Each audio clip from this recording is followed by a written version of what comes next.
auto news. We're going to be talking about our dealers flooded, not just Ford dealers, but Dodge dealers, Jeep dealers, Mercedes, BMW. And this is an important question because it lets us know what kind of price we can expect. Marine Vet, thank you very much, brother, for making it to the show. I told Marie this would be an hour-long show, so not sure if there'll be any rant in this live episode, but we're talking live, so the show can't be perfect. The aesthetics aren't perfect, but you get the real deal, unfiltered. And often, well, the last live we did, I had to filter out and edit out a bit of the show. So these things happen. I think I went a little too hard on the rant. So anyways, tonight we've got a great show in store. Huge Ford news. This is going to be exciting. We're going to be talking about Ford dealers, Ford Maverick news, constraints if you're ordering, things to keep in mind, because a lot of people are still saying things like, I'm just going to wait for them to be on the lots. I can get one off the lot. And some people have been saying that now for like 2 years. So I'm here to say the real deal, help save you thousands and save you lots of problems. So that's what I'm here for this week. Thank you so much for making it into the show. We're going to be talking about cars, trucks, and SUVs. But of course, we'll start by talking about the huge Ford news. We're going to be talking about whether dealers of all brands, Audi, BMW, Lexus, Toyota, Honda, Acura, Nissan, Ford, GM, Ram, Jeep, Dodge, the whole works, are they flooded? And if so, or if not, what does it mean? Some dealers are flooded, others are not, and it has a huge impact on price and what you should expect and what you can, get out of the deal. We'll also be talking about why it's literally going to be impossible for some to buy a car, truck, or SUV in 2024. So why is it? And this is factual. Some people in 2024 and even 2025 are going to be completely blocked. Impossible for them to buy not just a new vehicle, but even a used vehicle. So that's a big story right there. We're going to be talking about the slowest and best-selling new cars and trucks on the market, top cars and trucks to choose, and those to avoid. So what are the best ones to buy? Which ones should you avoid at all costs? Which ones are the best selling? We'll also be talking about car, truck, and SUV payments now being over $1,000 a month for many. That is an issue I've got a big problem with. It's part of the reason why I've loved the Ford Maverick from the get-go. So that's our background. We've got our dealers flooded. So what can we expect for pricing? Let's help save you thousands of dollars. Now let's get started right up with huge Ford news. So we've got huge Ford news to cover this evening. Episode 1 of the live, or if you're watching this as a mini episode, fantastic. Thank you for joining us. Before we start right up and talk about the Ford Maverick constraints versus what's actually available on lots, we'll be talking about some pretty impressive Ford battery news. Huge news for Ford in regards to Ford batteries, and it could turn a lot of people's opinions around about EVs altogether. We'll be talking about Ford dealer inventory and how in some places it's flooded, and that means good news for prices. So that's going to be what we're talking about in this episode. Just before we start, hit that thumbs up button, please. Share this content with anyone that you think might be interested by this, because it really helps get this material out. If you drop comments, of course, it'll help YouTube decide that they should suggest this to more people, and be greatly appreciated, because we are a small family business here on a Sunday night with you all. So Prost here. Thank you so much. If you're watching this as a mini episode, great. We're going to have a good night tonight and cover some great stuff. Ford Video Guide, thank you so much for joining us. So it's great. We'll have a Ford Video Guy here, 1-year member. So big congratulations. Thank you so much to those that are members. It really helps the channel pay for all the things we try to pay for, because you know what? We've got quite a few payments because we like to long-term review vehicles. Sometimes when we flip them, we have negative equity. And that's we'll get to that in the episode about masses and masses of people having big old negative equity on their deals, and it's going to cause them some major headaches, and we'll cover how that's going to cause them headaches. So let's get started right up, folks.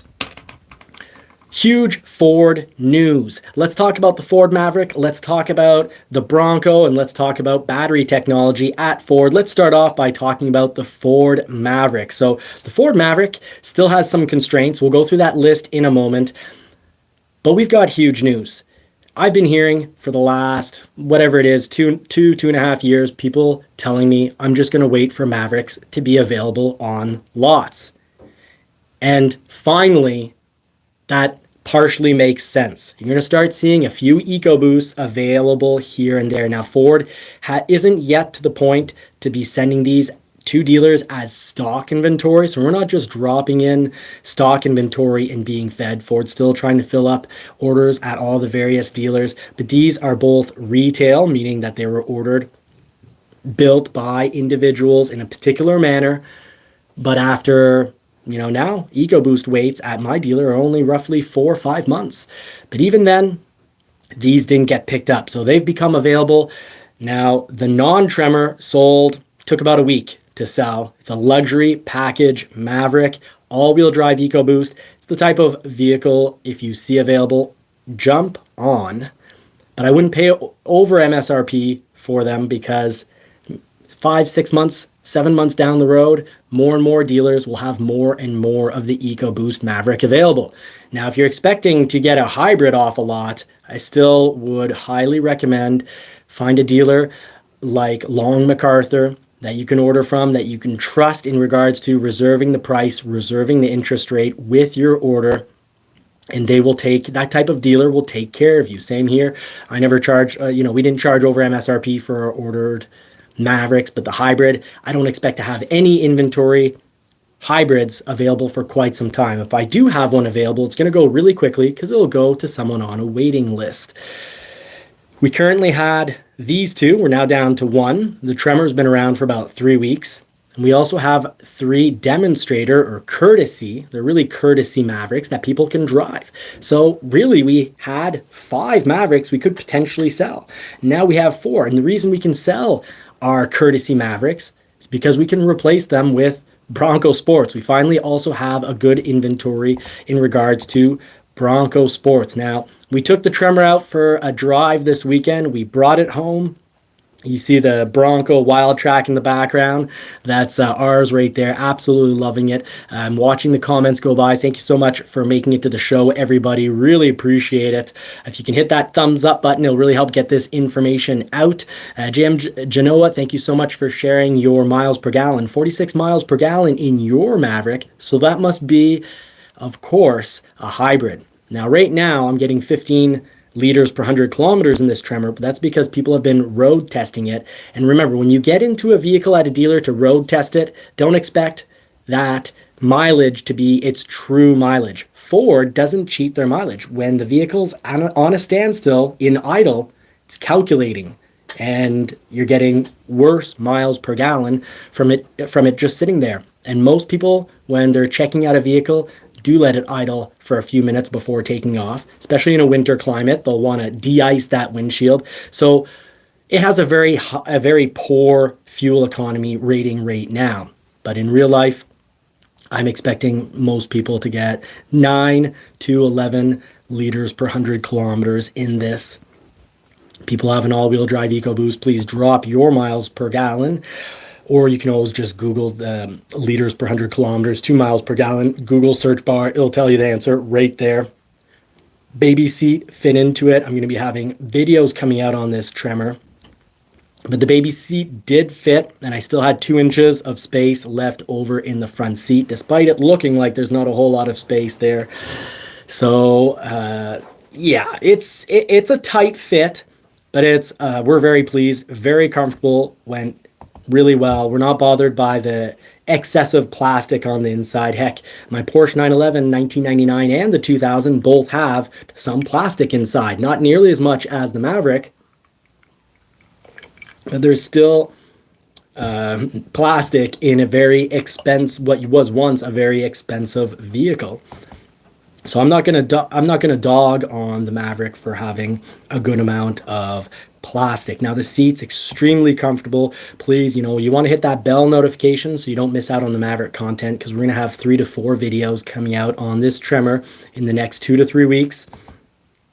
And it was a great one. It didn't have the extra Copilot 360 package, as Ford Video Guy often says. It'd be great to have Copilot 360 as standard on the Mavericks going into the future. That's something that could potentially happen, but we do have lane not centering. The vehicle won't work to keep you in the middle of the lane, but it will, as you start to go out of the painted lines, vibrate the steering wheel and give you ever so slight assistance. So that's good to know for the Ford Maverick.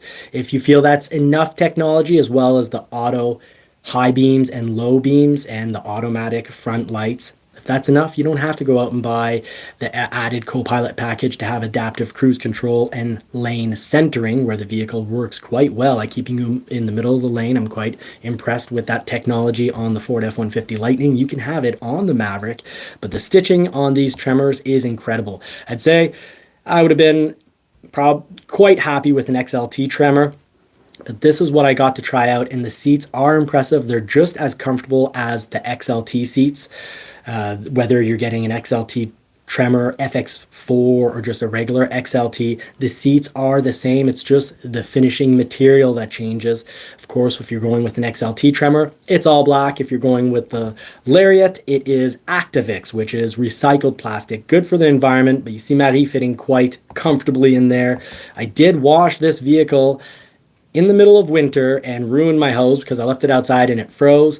So people with the EcoBoost saying they get 26 to 27 miles per gallon with the 2-liter all-wheel drive Lariat Maverick. I was actually quite impressed driving this with the snow on the ground. And when I'd hit down on the pedal, the back end, in a corner, the back end would kick out, which is great because that's the type of control you want. Because if it's more primarily front wheel drive, as all the major journals say it is, when I hit the gas to spin those tires, if it was more front wheel drive than rear wheel drive, it would just kind of plowed forward. But instead, the back end kicked out, helping me get through the corner. The baby seat fits in. I really like this vehicle. If it wasn't for the negative equity on the Lightning, I think I'd have to make a move. Gorgeous LED lights.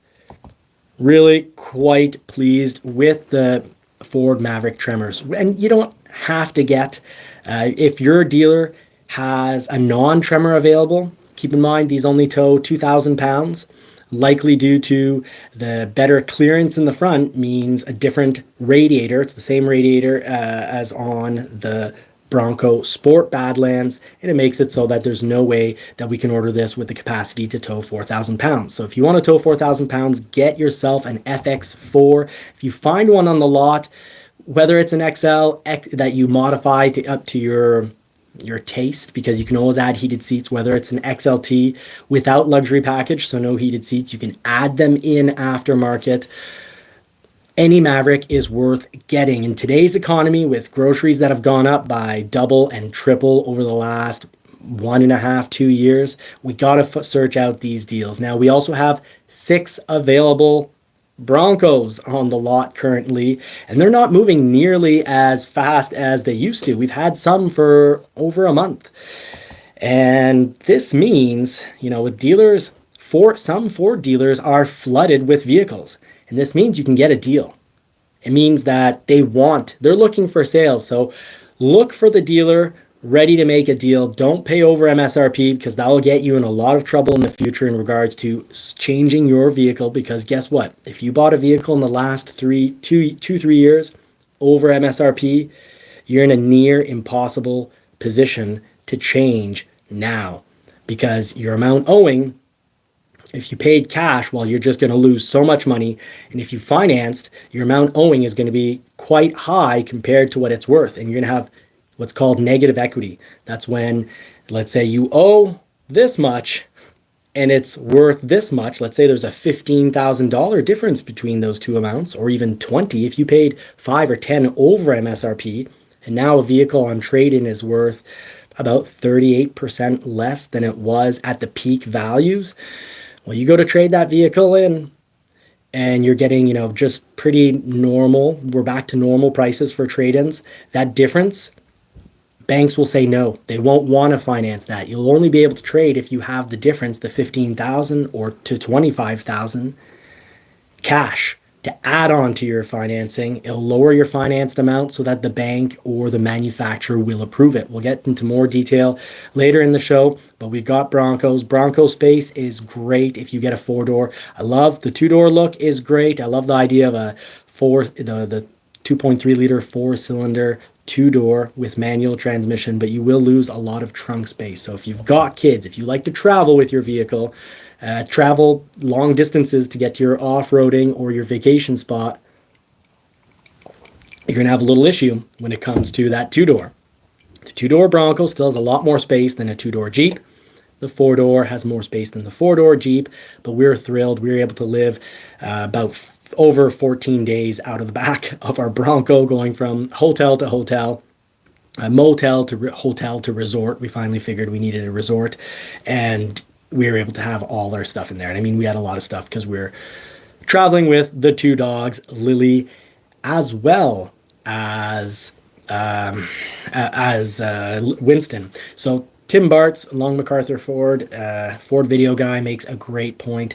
You've got a lot of people probably waiting on those free standard, and so no added charge to get a 12-inch touchscreen, because yes, people generally love the look of a bigger touchscreen. And as time goes on, people really, do a 4-inch screen that Ford used to run, that used to be like the high-end model. People scoff at that now. It does not pass the test. Even the 8-inch is starting to not pass the test, and more people are scoffing at the 8-inch. People want 12-inch screens and bigger. And we see it often. People, they want an XLT Lightning, but they want it with a 15-inch screen, a 15.5-inch screen. And, it doesn't quite pass. They want more than what Ford is offering. Well, with the Bronco, huge news, 2024, standard is the 12-inch screen. Standard is marine grade vinyl, which we had in our Badlands and absolutely loved. So we've got 6 Broncos for sale. Some Ford dealers are flooded, and that means they're ready to make a deal. So if you've got a dealer in your area that's not flooded or isn't adjusting to the current market, yeah, they might very well still want over MSRP, a dealer adjustment fee or a market adjustment fee. It might be $2,000, it might be $10,000. I wouldn't jump on that deal. I'd say that you will be able to find a Bronco at MSRP, and you might even find a dealer willing to work out a bit of a deal, throw in a present or two to make the Bronco move. I know we've got 6 for sale, so I'm ready to throw in a present or two to make these Bronco moves. So this is a Badlands we've got. Absolutely love it. We've enjoyed the leather seats. Our Wild Track has the leather seats. We love them. Nothing wrong with the marine grade vinyl. And if I've seen in both the Maverick Truck Club, well, mostly actually so far only in the Maverick Truck Club forum, that people are talking about their Activix cracking, or their Activix missing a piece. If there's you've got to get to a good Ford dealer and claim that under warranty, as long as you're still in your 3-year or 60,000 miles, because that's the type of thing that should be covered, as long as there's no, clearly evidence of, it was a car key, a scratch leading up to where the material's missing. So it is considered a material. It's recycled plastic. Everyone thinks these marine grade vinyl seats. Many think it's leather. Same thing for the Ford Maverick Lariat. Fantastic. I find them to be luxurious seats. And that's one thing both the Bronco and Maverick do extremely well. These seats are extremely comfortable. Remember, folks, Marie and I, before the baby, spent over 2 weeks driving down to Florida, driving all around Florida, both coasts, across, back and forth, through the Everglades. We easily spent well over 70 hours in this vehicle, and we never got tired of traveling in this vehicle. Incredible seats. The Ford Maverick seats, the only thing some will say is it's not quite long enough. It doesn't make it up to your calves if you're a really tall person, but we have found both vehicles extremely comfortable. So you see, we've got that. There's that Maverick tremor right there. Someone has got to jump on it. That is a fantastic vehicle. And if you're looking for a Maverick, if it's an EcoBoost, you can find it at a dealer. You'll look around on the internet long enough, you'll find one at a dealer. Don't pay over MSRP. because if you do, the problem is they're going to start having more and more in inventory at Ford dealers. So if you pay over MSRP now, good luck trading it. Maybe you keep your vehicles 10, 15 years. If that's the case, it doesn't matter if you pay a little over MSRP if you get what you want now. You got to put a price on your happiness. But if you are going to change it in 1, 2, 3, or 4 years, if you pay over MSRP, these will start actually seeing depreciation. That's the miracle that we've seen in the last, couple of years. If you have a Maverick, you could sell it over MSRP, even if you had 10, 15,000 miles on it. Heck, I've seen some sell over MSRP when they're a year old with 35,000 kilometers. We're talking about roughly 25,000 miles. There's another one of the Broncos. So a Bronco is another vehicle that has sold for a long time over MSRP. And these days, you definitely do not want to be paying over MSRP if you're going to be switching it within the next 5 years, because then you're going to have an amount owing that is higher. Sorry, you're going to have, amount owing that's higher than your trade-in value. And that difference could make the banks and the manufacturer that you're interested in changing to say no to the financing. Banks can't take on an infinite amount of risk. It's risk for them, especially, and insurance companies as well. They don't want to, insure your whole amount owing if your amount owing is going to be a whole lot more than what that new vehicle is worth. So insurance companies and banks could say no to you. Now, Wild Tracks are great. Loving our Haas 3.0 suspension.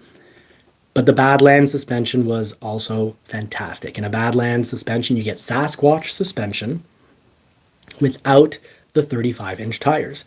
And the tires that are on the Badlands are 3-peak snowflake rated. So you'll have a pretty their weakness is ice, but you can drive them year round. We actually chose to throw that on the Lightning. We've got a tire video if you want to catch from our channel where we compare the BF Goodrich KO2s, which are 3-peak snowflake rated tires, and we tested it for acceleration, we tested it for braking. It's not quite as good on ice and in icy slush as a full winter tire compared to our Nokian LT3 always have trouble with that. If it's not, I can read it easily, but my mind always jumbles up those letters. So Badlands is a great mid-price Bronco option. We even have one of the 6 we've got for sale. One of them is. So there's your Maverick space. We're 2 guys sitting in the back of that Tremor. Okay, good sized shoulder to shoulder space for both of us. The other guy works out a lot and is beside me, and he's pretty big, and we're muscular. We're fitting in there very comfortably. We weren't touching. We were very comfortable. Lots of knee space. Now, Mach-E's. A Mach-E, dealers are going to want to sell these vehicles. There's now, even on the Select model, which in certain regions was a year or more to get, you had to order them. Now they are on lots. Bronco Sports available on lots. Ford Edge available on lots. Love the new premium wheels. They're looking pretty sharp. You've got the premium wheel here. You've got on the white one, you've got the Select model wheel. We have 2024 Mustangs for sale. So lots are flooded. Some dealers have really flooded lots. Now we chose to have a big inventory. We ran after Ford to give us more and more. And a lot of dealers will have done this because vehicles were so scarce in the last 2 years, and only made sense to say, if Ford is willing to give us more vehicles, let's take those vehicles on and hope the good times keep rolling. Sales are still good, but production is higher than sales. So production has gone way up compared to 2022. But 2023 sales, let's say production went up by about 35 to 45%. Well, sales went up by about 10% generally. And as a result, the difference between those two numbers is added inventory to dealers. So a lot of dealers are carrying millions of dollars of inventory, paying $100,000 to even $300,000 of interest per month. So if you want an F-150, get ready. Don't pay over MSRP. make a deal, you'll get one. The WB here, thank you very much for being in the show. I wish also that we could choose BF KO2s, BF Goodrich KO2 tires, whether you're buying an F-150, a Bronco Sport, a big Bronco. I wish it was just a tire we could pick out. They're great. I'm loving them. And my Badlands I did 2 winters with the Badlands. I did 1 winter, Marie did 1 winter, and Marie didn't complain at all. Said it accelerated well, stopped well. Dealers are stocked up on Bronco Sports. Not all dealers are stocked up on Broncos. So the big Bronco dealers might think that, oh, well, we can still have, a $2,000-$3,000 dealer fee and an administration fee and a market adjustment fee, and it adds up to $5,000 or $7,000 more than that window sticker, which is very common, extremely common at Toyota for so many states. But for the Ford Bronco, either wait a little bit and around you, they'll start being inventory, or order one or get one from Long MacArthur. If you're in the States, if you're in Canada, you can give me a call up. I'll gladly take care of you. We've got this Badlands here. We've got beside it a Big Ben. And then in the back, we've got another wild another very nice, it looks like a 2-door, but it's actually a 4-door Wild Track. You can tell from the black mags. So black mags, that's a Wild Track right there. Fantastic vehicles. You can see that's your leather interior with a 12-inch screen. So that's on that's here. You've got your Badlands here. We ordered it in leather. I'm a big fan of marine grade vinyl. We've got quite a few vehicles. So this is going to be true for many brands. So if you're watching and let's say you're a Corvette fan like the WB, I think dealers are going to start, we're not that far, we're maybe a year off from dealers having inventory of Corvettes. What could change inventory levels is if interest rates drop. Now, we're probably collecting these Broncos somewhat because interest rates in Canada on these are 8 to 8.5%. And that's what's getting people to stall on these vehicles. And I think Ford hasn't advertised these vehicles in a while. So for us, everyone knows about the Ford Bronco. But many in the community, we've been into the Ford Bronco from before Ford revealed it and talked about it coming back. And a lot of us had waited a long time and many waited much longer than me, and I'm sorry if you did. But at the end of the day, so many people who waited for their Bronco have gotten their Bronco. So another issue is that Ford has high interest on these and hasn't advertised these to go get new people interested in the Bronco. I'll have people come in that think only the Bronco Sport exists, and I'll have other people come in and think only the big Bronco exists. And actually, more often than not, the people think only the Bronco Sport exists because that's what they've been seeing on the road. These are still relatively rare on the road. So if Ford wants to start moving these off the lots, they'll be able to. And that would probably just mean doing some advertising for these vehicles. And if that doesn't fix it right off, or maybe they'll also accompany that immediately with a lower interest rate.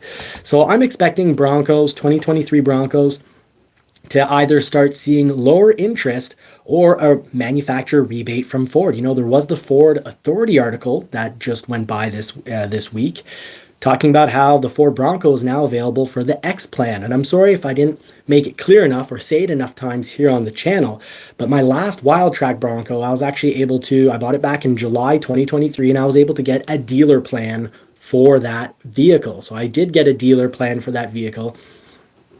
And it saved me a lot of money. It saved me a little over $6,000 Canadian.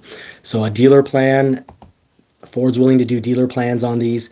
I'm going to expect that they're going to start obviously having employee pricing on these. X plan, what's an X plan? Well, that's when you're a Ford partner. So a factory, let's say a business that makes parts for Ford or materials for Ford. Essentially, it's a Ford supplier or assembler of some sort. And an X plan does take off money, but I do expect as these start, if no interest rate changes, as these start to build up in lots across the country, we're going to start seeing some lower interest or rebates. And you know what? That is big news. So there's your Velocity Blue. Love that color. Let us know in the comments what's your favorite color for Bronco. we're missing Explorers for years, and that's why for 2023 Explorer sales were down. Ford Ranger sales were also way down. It's not because these are bad vehicles, they're excellent vehicles. The reason sales were down is because production was way down, and we just for months didn't have any Explorers for sale. And I think we got maybe received seven Ford Rangers in all of 2023. So almost the entire year we had a big old 0 Ford Rangers available. Now, you might think this is the only lot I have, and it's not that big. We've got 3 other lots with new vehicles. So roughly $24 million in new car inventory. We're not the only ones. So we're not going to be the only ones willing to make a deal. You've got your 2024 Mustangs. It's winter, so one reason to collect them. And also the interest rate is high. Hoping come spring interest rates, hoping they'll be lower. But these usually sell quite quickly. And usually in spring, people see the line of Mustangs here and have the attitude of, I'll wait until there's a better deal. But then when they come back, they're sold. Usually by July 4th, all our Mustangs are gone, and then the next ones we get are before winter. So we start getting a few in September, a few in October, a few in November, and even a few in December. So that's a little trick for Mustangs. Edge, get one while you still can. And the Escape, more people need to be buying the Escape. It's the 25th best-selling vehicle in America, but it needs to be higher up there. Ford's mostly going to be building plug-in Escapes. Good luck finding on lot anything other than a plug-in Escape. If you want a full petrol gas-powered Escape, you're going to have to order it because dealers as inventory are going to only be receiving hybrids. So that's big news right there on the front. I did mention how Bronco is now eligible for X Plan. So Ford, probably to help alleviate dealers that have a few of these. They're starting off with, we'll reward and rebate people who work for companies that assemble or produce parts or materials for Ford. So that is step one. Now, along with Ford, huge Ford news, I've promised I'd get to this. So here we go. We've got the constraint list. So here for the constraint list, this is pretty big information. We all need to keep an eye on this. If we're ordering a Ford Maverick, or if you have a Ford Maverick ordered, please keep in mind maybe some things you should consider changing in order to actually get your Ford Maverick. If you order a hybrid, I'd say you're probably still looking at maybe miracle case 6 months, but you might also still be looking at a year and a half. And that's going to be depending on how many hybrids your dealer has or will get for the year. We call those allocations. And most dealers have way more demand than what they're actually going to get. And that can mean another long wait. So I see it in the comments. Sometimes people tell me in the comment section I'm a complete waste of space because why am I still talking about the Maverick? They'll just get one off the lot. Yes, you'll see a whole bunch showing up to the dealer lots, but those are, if it's a hybrid, it's a customer order and will be for quite some time. The comments that, I should, be quiet because, Mavericks are easy to get and they'll just wait for one to be available on a lot. Well, I also heard that back in June and July of 2021. I heard it from quite a few comments that pop up. But you see right here, we can see the key commodity constraints. This comes from Maverick Truck Club, an excellent source. If you want to see this more clearly, you can check it up. But you've got your U.S. capacities for the hybrid model. U.S. capacities means what Ford can build down in Mexico. Remember, your EcoBoost engine is made in Cleveland, Ohio, or Spain. For the 2-liter EcoBoost, your hybrid engine is made in Mexico, and all the Mavericks are assembled in Mexico, and they're assembled extremely well. It's one of the rare models that I have yet to find paint issues with the batches with all the Mavericks that have come into my dealer. And my Ford Bronco Wildtrak has actually 2 paint issues, and Ford, they're great with the warranty. They're going to repaint my hood and my rear hinges. I love how Ford doesn't try to, put the blame on someone else and make customers' lives difficult. I didn't put in the request, the dealer put in the request, and it was approved right away. So I'm going to be getting from freshly painted hood with a new sticker thrown on because there's a little paint error in my hood. So Ford Maverick, they've been assembled fantastically. Not only are they assembled well, they've actually been painted extremely well. I've even at times found paint issues with Ford Mustangs. I'm so impressed with the Ford Maverick. This is a great vehicle to beat that inflation and have money left over to pay this wildly insane rising prices of groceries. And I don't expect those prices to be going down anytime soon because of, well, it sucks to say, but the elites that are attacking the whole farm system. So while you still can, buy your food from a local farm or from local farms. So you've got your hybrid capacities at 55%. You've got retail at 78%. So that means 78% is the percentage of all the Ford Mavericks that are going to be built. 78% of people are asking for a hybrid. Ford can only build 55%, meaning 23% of people will not be served this year. However, on the petrol-powered side of things, the EcoBoost, that fantastic 2-liter turbo, US capacities are at 45%, and retail, what people are asking for, is 22%. So you're at positive 23%. So that positive 23% is going to turn into dealer stock or dealer inventory. So everyone whose orders an EcoBoost right now should be getting their EcoBoost. Now, equipment groups. Let's look at the equipment groups, folks. An XL series, US capacities, Ford's willing to build 23% of all Mavericks as XLs, but 57% of orders are for an XL. And those orders, you could say if all orders get dropped into Maverick production, well, we've got a 34% error here. 34% of people who've ordered an XL aren't going to get it. Major issue there. So if you want to get your Maverick this year, you want to increase your chances of getting your Maverick, especially if your dealer tells you that you're not at the beginning or middle of their ordering list, consider going to an XLT. Now, the XLT luxury package, 29% of all orders are asking to be Ford can build 20% of all the Mavericks they're going to build. 29% can be an XLT with luxury package. 16% want it, so no issues there. Positive 13%. So you could always turn your XL into an XLT, pay a little bit more, and increase dramatically your chances of actually getting a vehicle this year. Your Lariat luxury package, Ford, of all the Mavericks they're going to build, 25% of them will be Lariat luxury package, and only 14% of orders have it, meaning if you switch to that, it's a great way to put the pedal to the metal and get your Maverick sooner so you can have more cars and more power.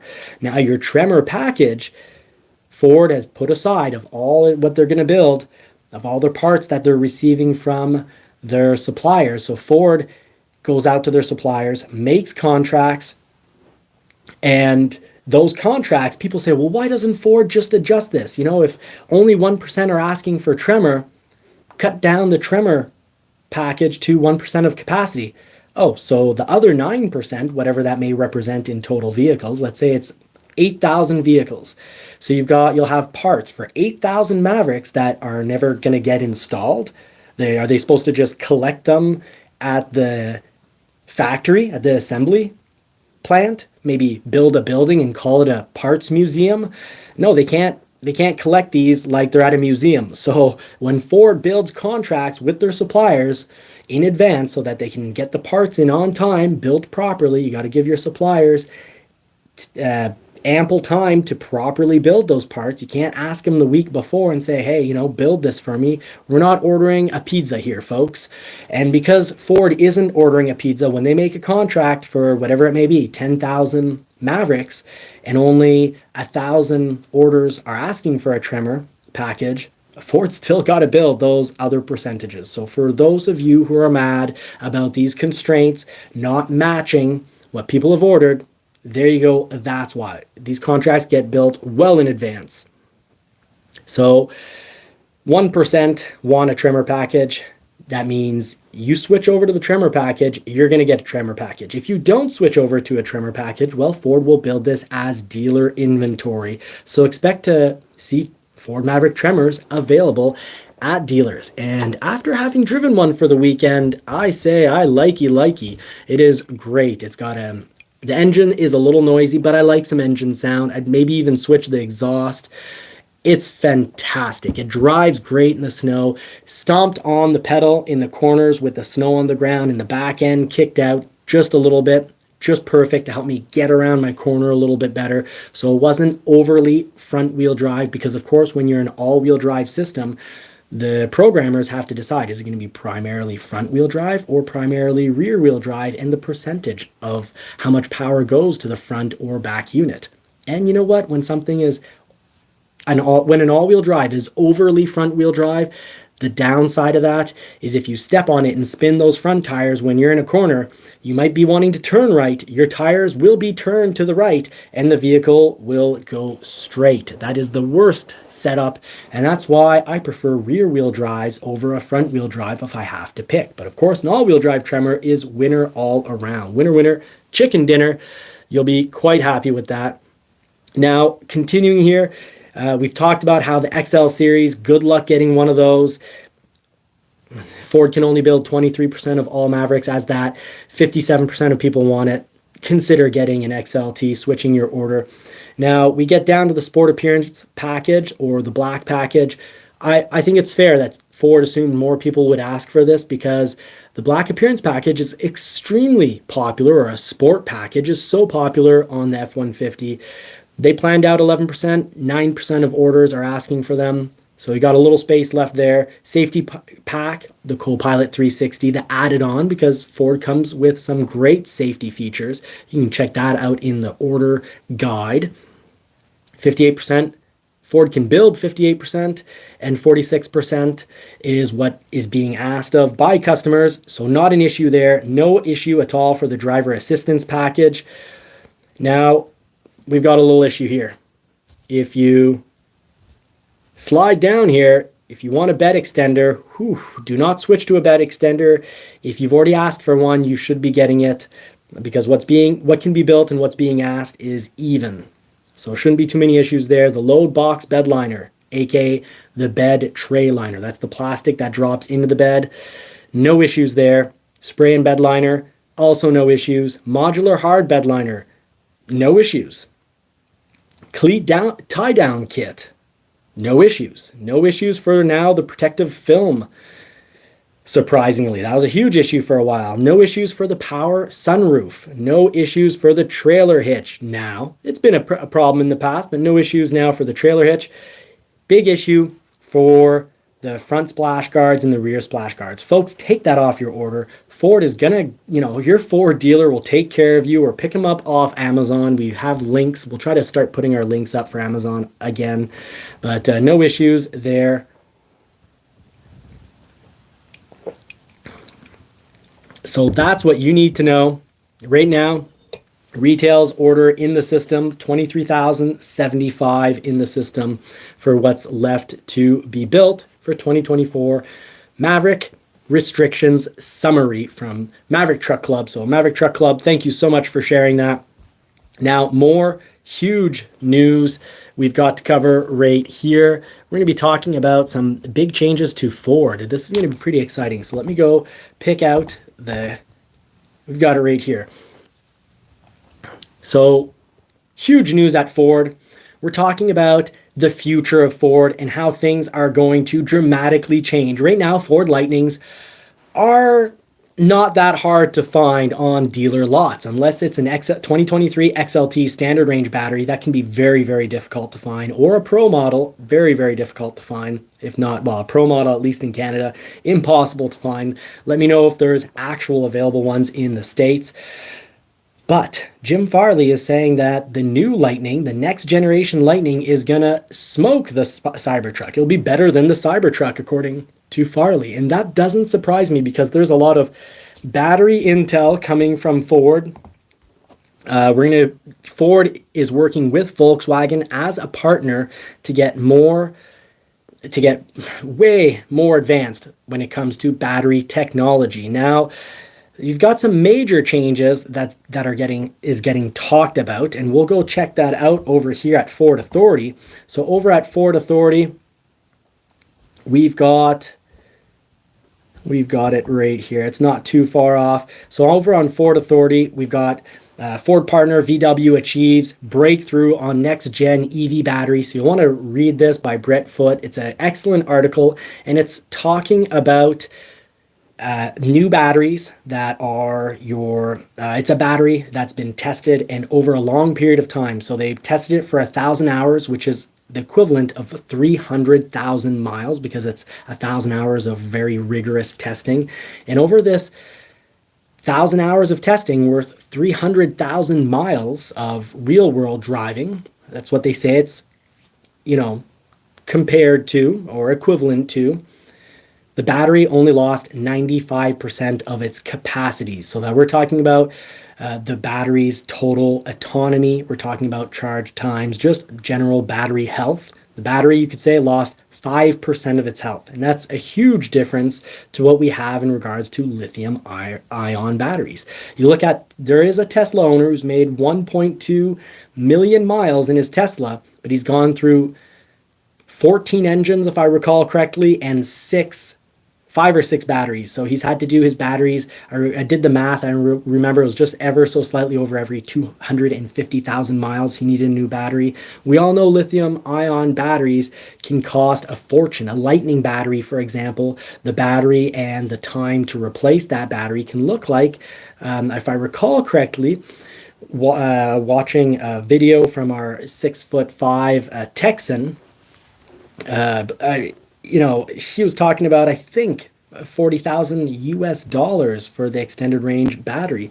Now, the new solid state EV battery utilizes a 24-layer interior structure, and it's developed by QuantumScape. That is a California-based company, and VW has put a lot of money into it. So Ford's partnership with VW and VW pumping money into QuantumScape means this should be a battery technology available to Ford. But we're not talking, I'd be surprised if it's available for the next gen Ford Lightning, which we should expect for 2025 or 2026.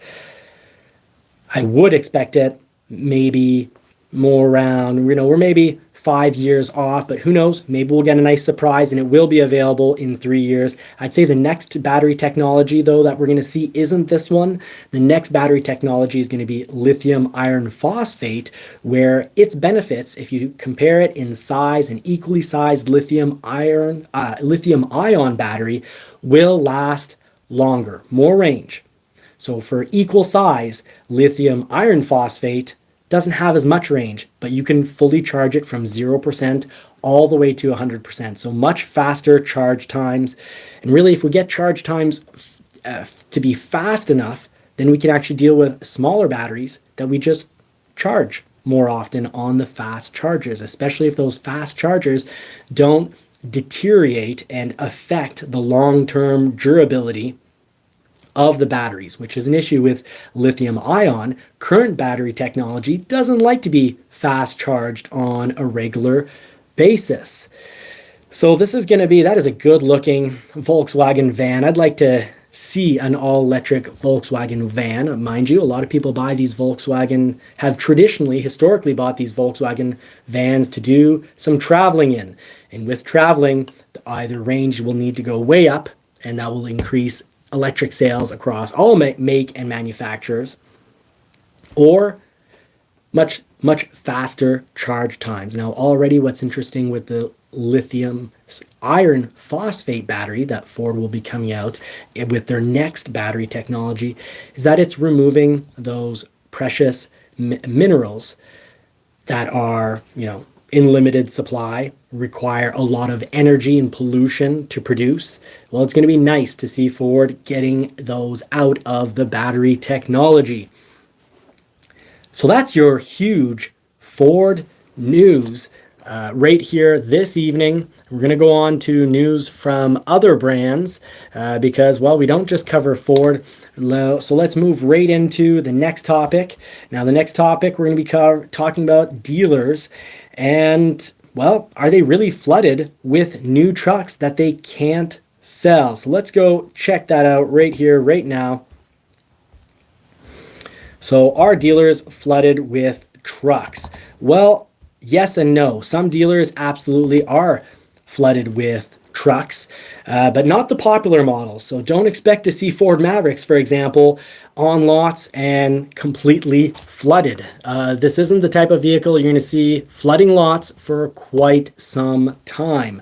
Now, there are starting to become more big Broncos available at some dealers, but I also never expect to see them completely flooding dealers. And as such, the models that are a little more rare, folks, don't expect to save thousands on them, but work to not pay over MSRP, because even for the rare, highly sought after models like the Ford Maverick and the Ford Bronco, and models like a Toyota RAV4 Prime, come a few years down the road, they will be available quite easily. And we've seen it for models, the Ford F-150, for example, recently, not that long ago, a year ago, it was hard to find any available on a lot. And that means some dealers took advantage of this and they asked over MSRP. And if you bought one of those vehicles over MSRP, well, what happens now that they're on lots and available? Well, means you're going to have an amount owing that's much higher than your trade-in value or the price you can sell it for. So you may very well actually get blocked from any future financing. You might be stuck with the vehicle. You won't be able to trade it or change it for another vehicle. So keep that in mind. Even vehicles like the Corvette, I suspect in 1 to 2 years, there'll be Corvettes sitting around on lots. I've already seen, a Porsche 911 is still a 1.5 to 2 year wait time to get one. Some dealers 1 year. But when a current model year Porsche 911 goes up for sale because someone doesn't take their order, I'm seeing them at MSRP from the dealers. I'm seeing Corvettes, the rare one that becomes available because someone doesn't take their order, I'm also seeing them at MSRP. Mavericks, even the hybrids that become available for a very limited 30-minute time window, I'd say, roughly, they sell at MSRP. Now, most Mavericks hybrids will sell within 30 minutes because there's a list of people waiting for these. And dealers, the sales consultants will call up people on their waiting list and offer the vehicle to them.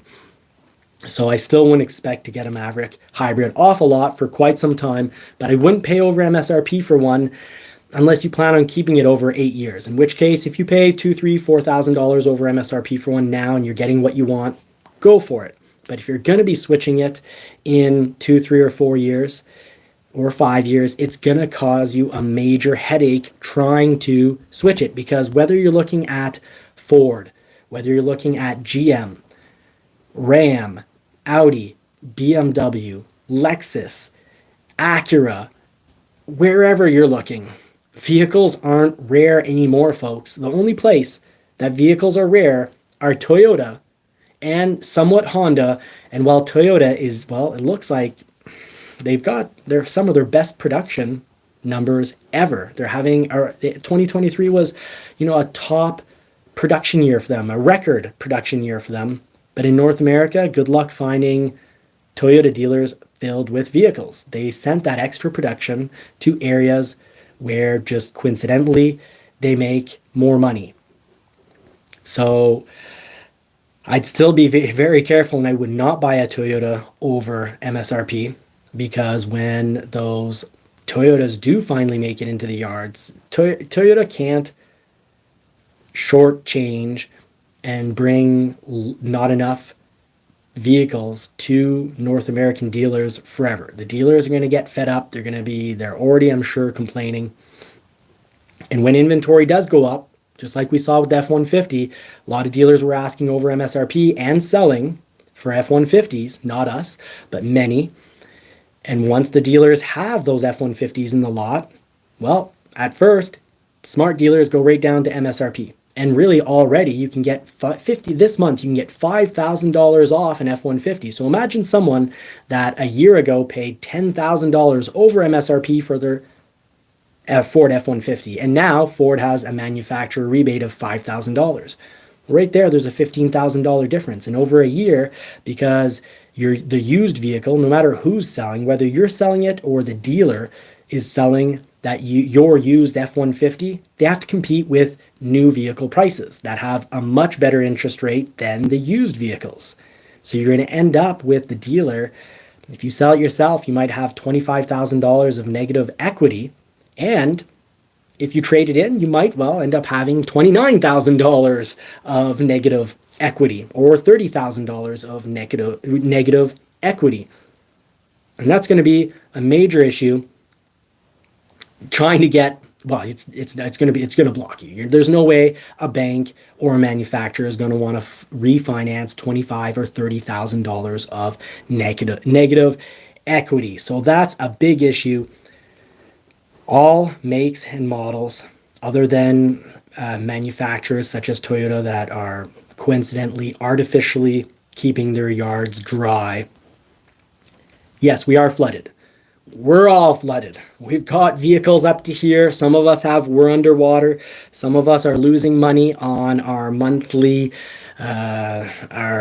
revenue versus profits and whatnot. Our expenses at some dealers are higher than the revenues.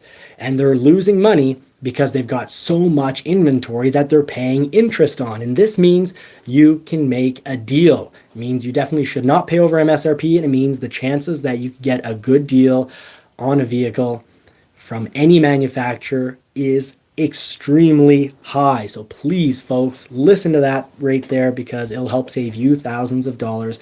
It'll put your expectations in the right place. Now, if the model is rare, please don't walk in thinking you can get a hybrid Maverick for thousands of dollars under MSRP. That's not going to be happening. It's a very rare model, and it probably will continue to be a very rare model for 1 to 2 more years. So know something about the model you're shopping. Look online to see how many are actually available. Do take note that digital photos, this is a real photo of a real vehicle that's available. If you see a vehicle for sale and it's a digital photo, well, that's probably like at Ford. It happens. A vehicle gets assembled and it's out in the yard and it's about to get shipped. Well, it counts as dealer inventory. And then unfortunately, dealers have a setup where their dealer inventory immediately gets published for sale, because everything that used to come out of the factory was available for sale. But now it's all orders, customer orders on popular models like the Ford Maverick. So that's why you need to gauge and understand, is a model rare or not? You can look online on what's selling and what's not selling, and you can easily just, if you see Mavericks, one day down the road, you'll see Mavericks with real photos being available, just like some people thought it would never happen, but now we've got tons of F-150s for sale and a few Ford Broncos. So no matter what maker or manufacturer you're looking at, you can even find your rare Porsche 911 available at MSRP. So don't pay over MSRP unless it's extremely rare and you can't wait. Because if you order it, you should be ordering at MSRP, and some vehicles still need to be ordered. But generally, dealers are flooded with vehicles, and generally, for the most part, dealers are ready to make a deal. So find a dealer ready to make a deal. A dealer that doesn't want to give you $5,000 off an F-150 right now, you'll probably make some calls and you'll find a dealer that will be willing to take $5,000 off that F-150 and get the deal done. You can also make sure you're getting the right rebates by building the vehicle online, because most manufacturers have a build-in price that you can use online. So that is that. In conclusion, shop your vehicle.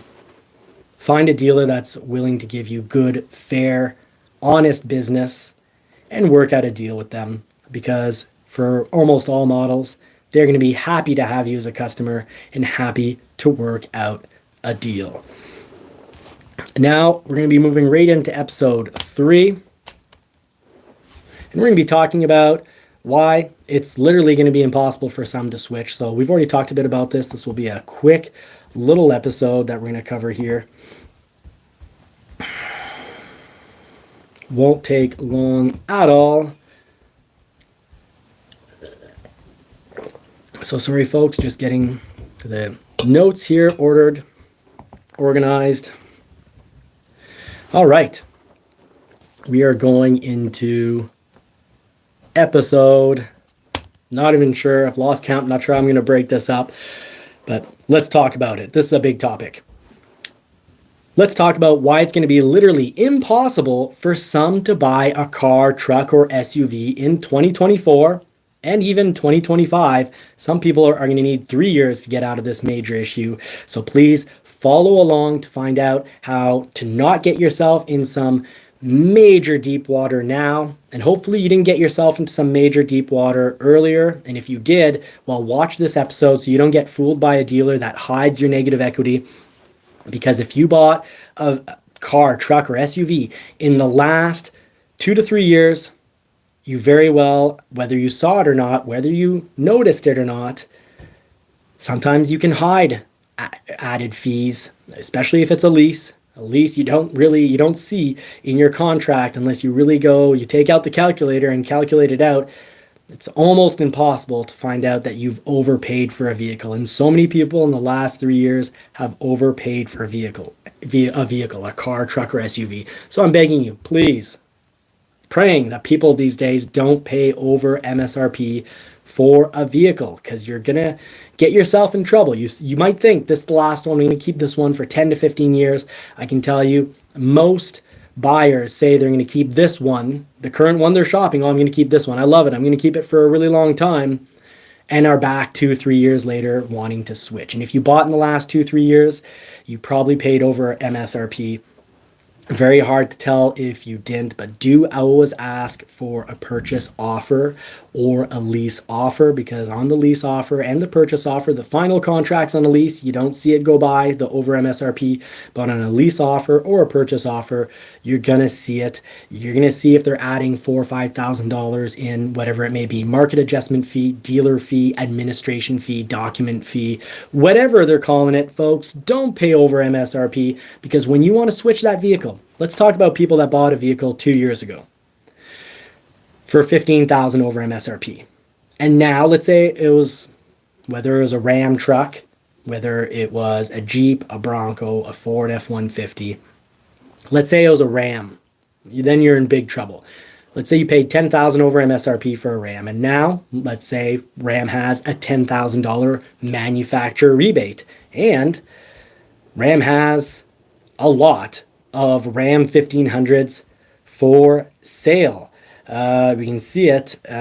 They've, over the year, they didn't sell what they needed to sell in Ram 1500s. So it's a great example. They've got a lot sitting around on lots. So the manufacturer, to help dealers move that metal, will put, a $10,000 rebate on it. So if you paid $10,000 over and now they've got a $10,000 rebate, right there, right off, you got $20,000 negative equity compared to a new. But of course, when either you sell your vehicle yourself or the dealer takes it in on as a trade, well, the used vehicle, the 2-year-old vehicle with a used monthly payment with higher interest than new can't cost more per month than the new vehicle. So that's why the dealer has to. It's not because they're bad people. They have to buy it at a price where when they go to sell your used vehicle, it's going to be less of a monthly payment than a new one. And that's how you end up with $30,000 of negative equity. So if you're shopping a vehicle right now, please do not get it. And I use the Ram pickup, not because I'm mean to Ram, but you see it right here, year-to-date change. So year-to-date change, Ram lost 5% compared to a year ago in Ram pickup sales. That's rough. Now, Ford, for the month of December, lost 5% compared to the month before, but year over year, they're up 14%. Well, with, let's say, Ford F-Series production went up by 30% or 40%, that's where you get those extra F-Series sitting around at Ford lots because, well, production was higher than sales. And so many YouTubers look at this. Don't be fooled. They go into Ford lots and they don't like data. They're allergic to it. It's wild. It's like peanuts in an elementary school. People lose their crap I'm losing my crap because I'm going to BS bust this. So many YouTubers go into Ford lots and go, look at all these Ford trucks for sale. Nobody's buying them.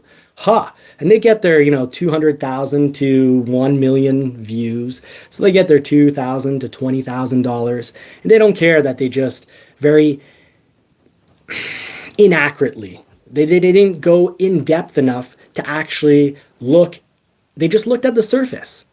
Like the surface of an iceberg. Tiny little iceberg sticking up. Oh, it's nothing. Let's go drive into it. Let's run it over. Ha, it's just a little bit of ice floating around. And then there's an iceberg underneath the water. While so many YouTubers don't look, and even big media does this all the time, but they don't look what's under the surface. And I'll tell you what's under the surface. It's simple. Ford produced way more F-Series in 23 than they did in 2022. So many more. Production went up 14%. 14.8%. We can round that off to 15%. That's incredible. That's a great 2023 compared to 2022.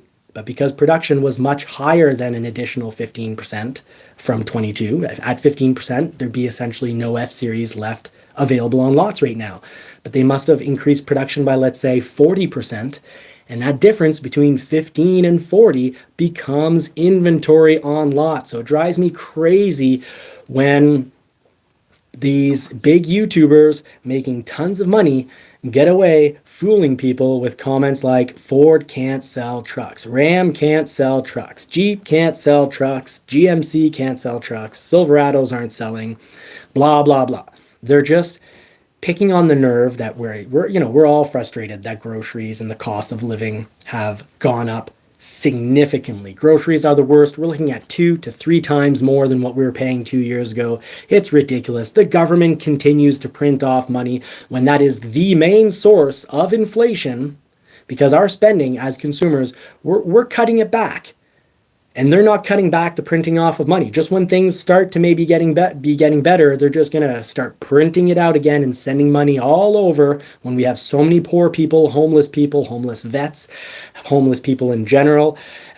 More and more, both Canada and the US are having issues with illegal immigrants filling cities, and the government's printing off money for them, somehow not taking care very well of our own homeless, and we're sending money overseas all over the place. This printing of money raises inflation dramatically. And I know, unless it's part of a major plan, so many mortgages in Canada are going to be due. And within the next year, so many mortgages are going to be due. And let's say on average, 15% of all mortgages are due within the next year and a half. Well, if interest rates don't go down, a big chunk of those people are going to have to sell their house. And unfortunately, unless it's fortunate and unfortunate. Fortunate for them that there'll be a buyer, quite possibly an LLC, so a company, but BlackRock, Vanguard, and State Street are pumping trillions of dollars into the single family home business. They're going to be buying up houses. There's certain regions where already 40% of all purchases are done by an LLC. And most of the time you trace that LLC back to its true owner, and it's one of those 3 major companies. It's coincidentally, part of the World Economic Forum, that within a short amount of time, there'll be no home ownership. That's part of being able to own things, make choices, advance your quality of life, not be stuck as a lifelong renter. It's part of the dream. It's part of being in a system that actually has liberty. If you don't have choices, you don't have liberty. So I think it's sad that there's an actual group allowed to continue to function where their main goal is to remove home ownership and vehicle ownership from people. But I'm picking on Ram because they're down 5%. When production goes up by about 40% and you're down by 5% year to year in sales, well, that means there's a lot of these Rams sticking around on lots. And, well, they're not It's not that they're not selling at all. They're just not selling very well. And this means if they're not selling very well because of dealers putting a ton of pressure on the manufacturer to say, look, we're tired of paying interest on all these Ram 1500s sitting around. What's going to happen? The manufacturer is going to make a better deal, meaning either or they'll either make a big rebate, or they'll go for a much better interest rate, or it'll be a combination of better interest rate and better rebate. And what do we get then? We get your trade-in going down in value again. This is why it's going to be impossible for so many to change vehicles this year, next year, or the year after, because they're just going to be trying to get their amount owing down on their vehicle. I remember Ford F-150s, a 3-year-old Ford F-150 that would trade in at 43 Canadian dollars a year ago, $43,000. Now the trade-in is like $11,000 less. Trade-ins have dropped by a solid, almost basically 40% in value. Yes, the World Economic Forum, the slogan for them, and what they're trying to aim at is that we'll rent everything, own nothing, and apparently we'll be happy. Apparently we're just going to love losing our freedom, and apparently we'll just love getting free money from the government for our bare necessities. Who knows what employment will look like that. Thank you, Ford Video Guy, for making it in. Ridgeview, thank you so much. Folks, really appreciate you sticking with us as we move forward. So vehicles that are going to be hard to get a great deal on. Well, look at the Toyota RAV4 at 18.6% sales. Better sales in 23 than in 22. So that means for 2024, trying to get a great deal on a RAV4, it's going to be a little harder because they're selling really well. Honda CR-V, 51.77% increase. Good luck getting a good deal on a Honda CR-V. GMC Sierra, also 22.45% increase in sales. The Toyota Camry, they're down in sales, so you can probably get a good deal, a little rebate on a Toyota Camry. Nissan Rogue sales way up, so probably hard to get a good deal on one, but I personally wouldn't want to buy a Nissan Rogue CVT transmission. I don't find them to be unbelievably reliable in my opinion. So you can get this list and figure out what models you can probably expect the best deals on. You can get it over at the 2023 US auto sales figures by model, all vehicles ranked over at goodcarbadcar.net. So check that out, folks. That is a good indicator of what vehicles you can expect to get kind of a good deal on.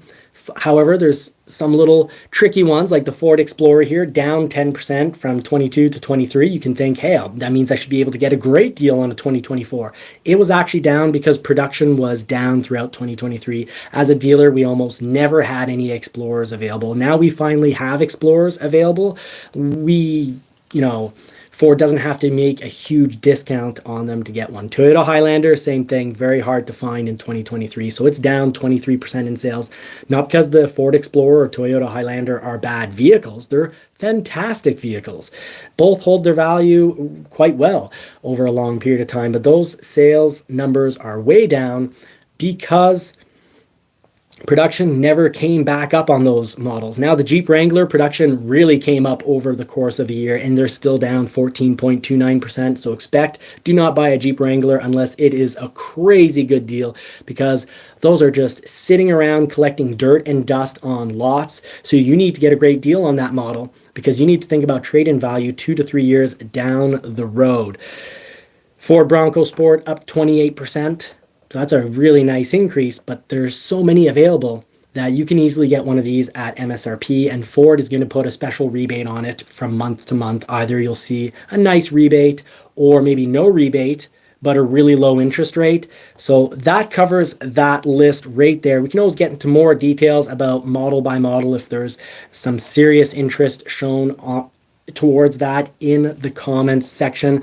But it's going to be literally impossible for some to buy a car, truck, or SUV in 2024 because they bought over MSRP within the last 3 years. Definitely do not buy over MSRP now, because when you go to trade it in, now that inventory is on pretty much every model, we're flooded with inventory, it's going to be wildly negative for you. You're going to have what's called negative equity, meaning your amount owing or the amount you paid for the vehicle is way up here, and whether you sell it yourself or your trade in, it's going to be way down here. And that difference, the 10, 15, even up to $30,000 of negative equity, banks are going to say, no, we don't take on negative equity. And manufacturers, their financing departments are going to refuse you. So you're either going to have a thick stack of cash to make a deal happen, or it's going to be impossible for you to trade. So I'm sorry to announce that, but I'm talking about it because at least with you knowing that now, you can save thousands now if you're in the car market, car, SUV, or truck market.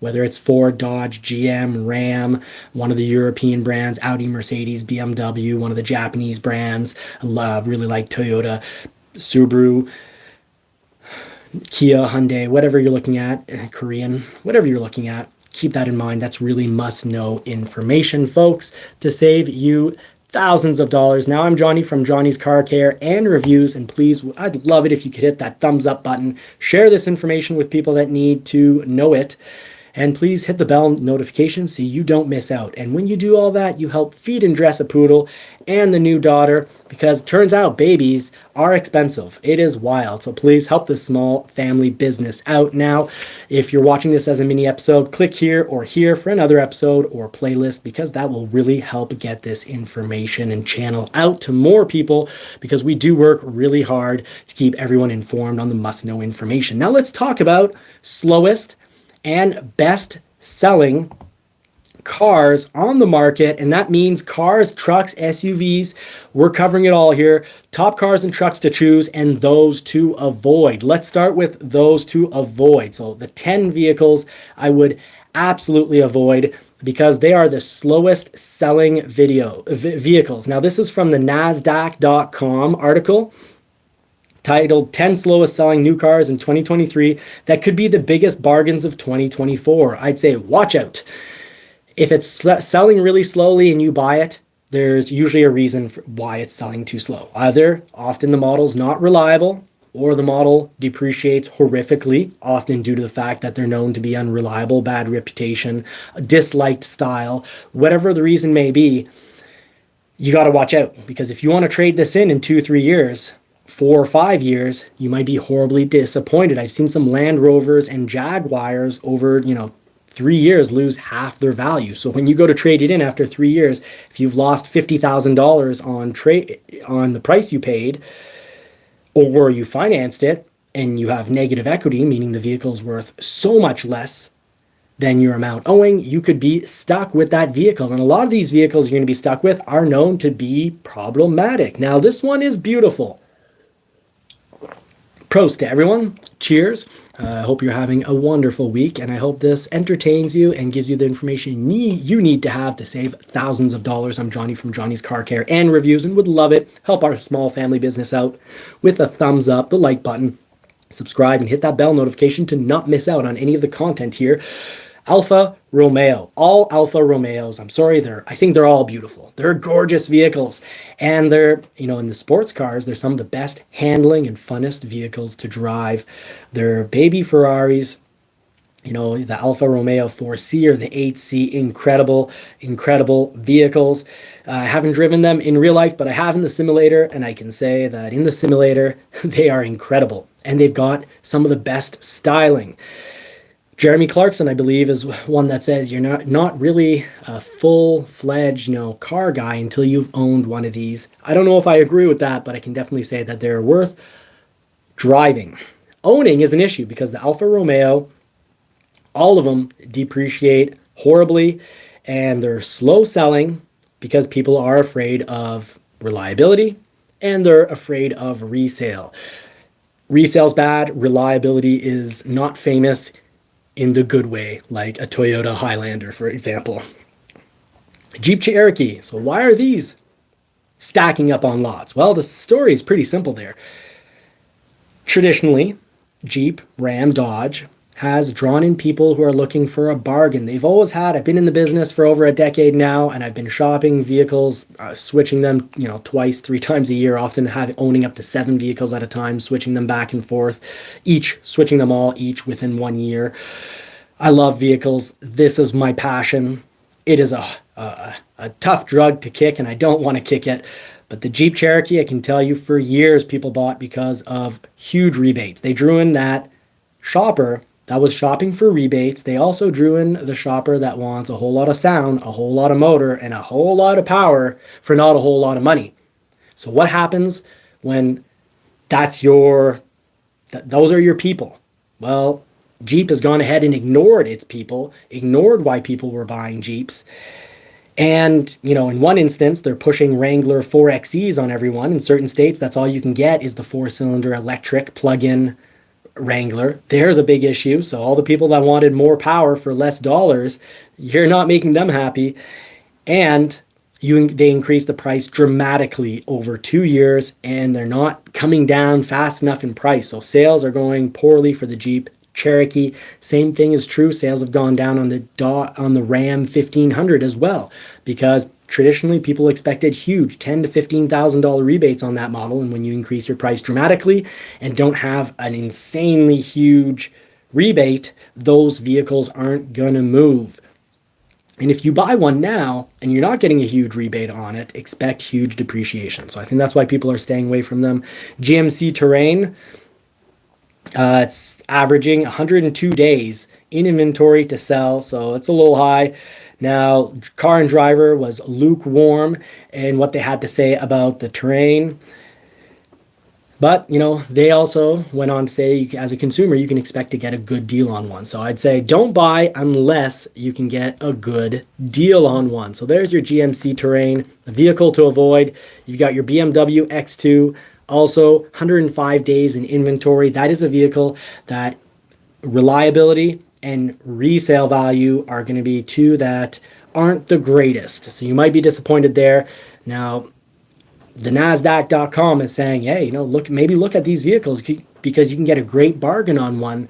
It's not a great bargain if 3, 4, 5 years down the road you go to sell it and you're still at a big loss. Now, Buick, which for many has gone up quite a bit in quality, but Buick and Vision, they're sitting around on lots, 82 days to sell. You've got here the Mach-E.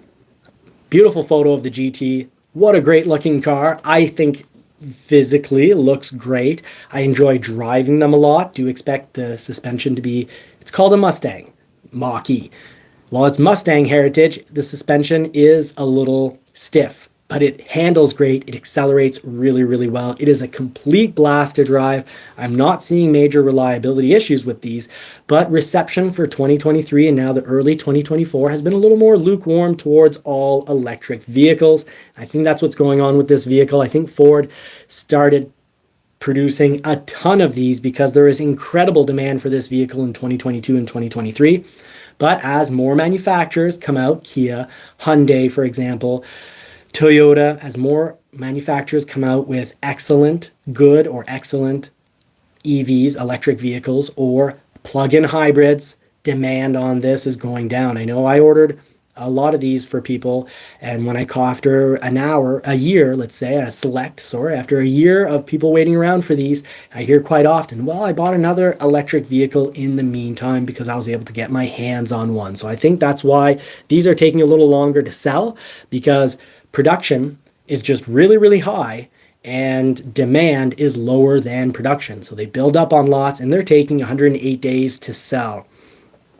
So they say, NASDAQ.com is saying, so bargain hunting car buffs may want to check in on their local Ford dealerships. I can tell you as a Ford dealer, we're not making, the money we're getting back on these vehicles is really, really small. So they were selling, a lot of dealers were asking, $5,000, $10,000 over MSRP on these. What I can say is you can definitely get one at MSRP. Getting one below MSRP, maybe with a present or two, if the dealer is stocked up on them and is tired of paying interest on that vehicle. Now the Ford Mustang, 108 days on lot. Well, it's winter, and of course the Ford Mustang is they're talking about the Mach-E, so we've already talked about that. And then here you've got the Jaguar F-Type. For your Jaguar F-Type, reliability, depreciation, those are going to be your big issues as an owner. but they they sound great. Unless you're getting the 4-cylinder, which sounds great for a 4-cylinder. Any of the other engines that you'll get on the F-Type are mind-blowingly great, but it's not like the 911.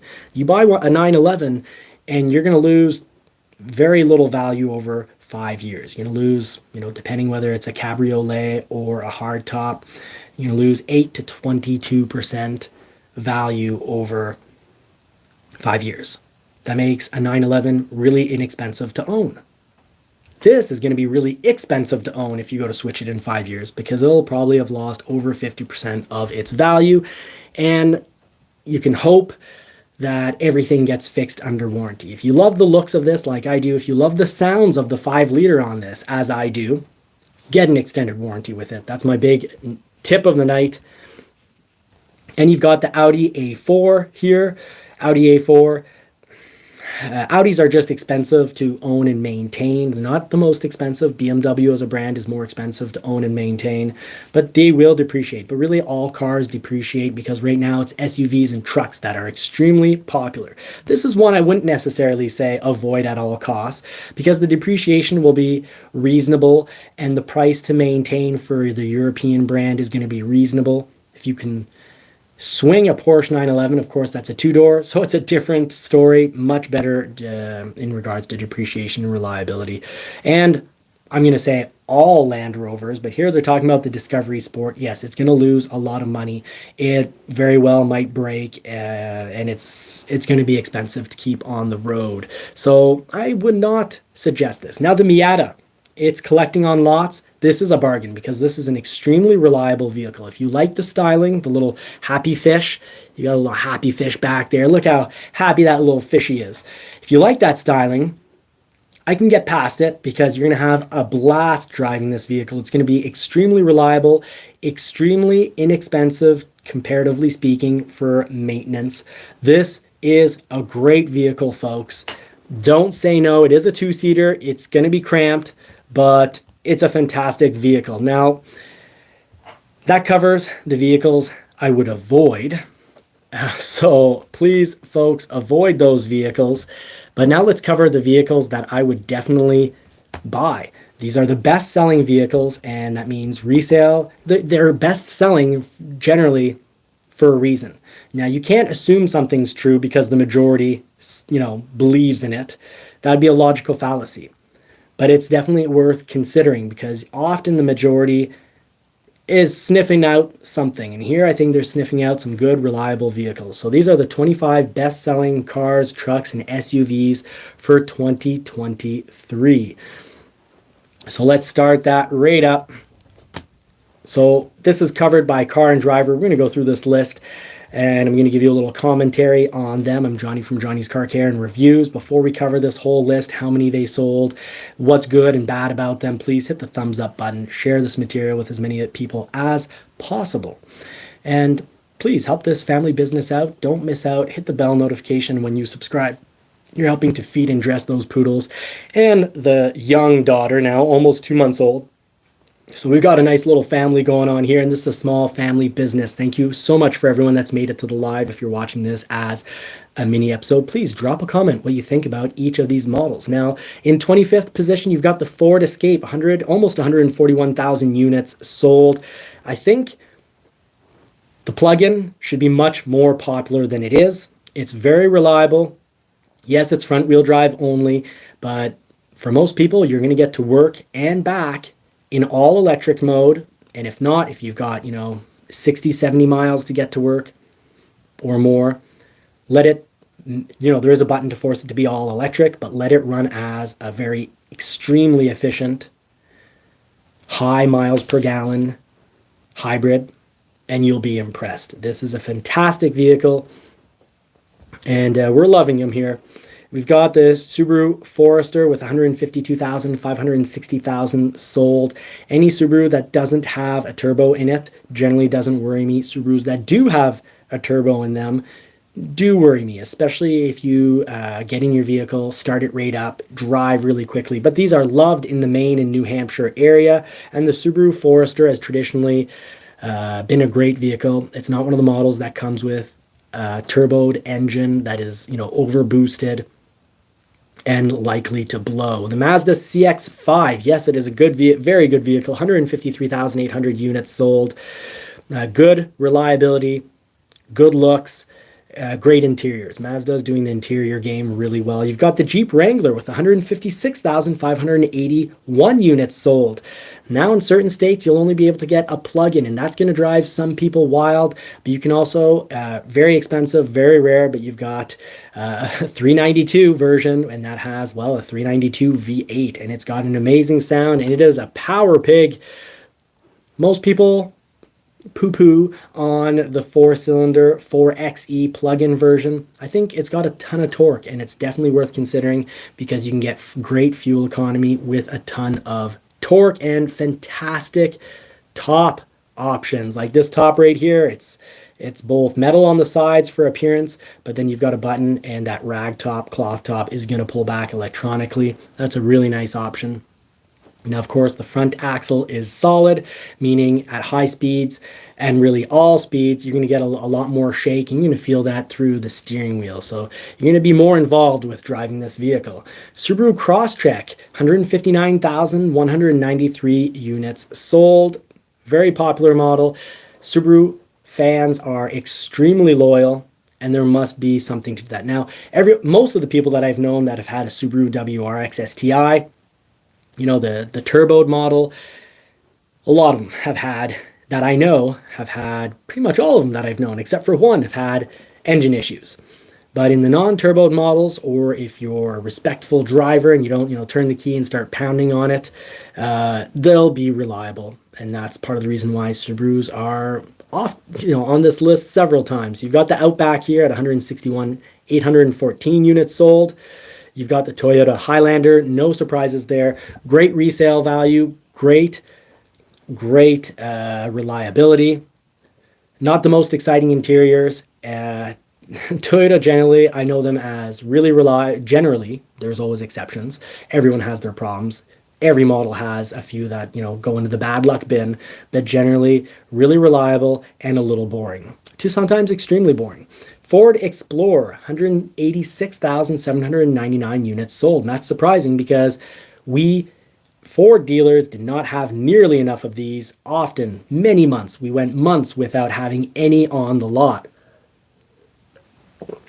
Now the 2.3 liter 4-cylinder turbo engine, good, reliable, powerful. You can also get an ST version, and the ST version has a 3-liter twin turbo V6, and that thing is an absolute beast and a blast to drive. But the 2.3 liter nonetheless is quite a bit of fun to drive. It's a good power plant for the vehicle.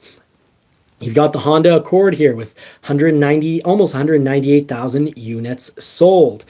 Very reliable. Honda Civic, extremely reliable. 200,381 units sold. In 15th position, you've got the Hyundai Tucson.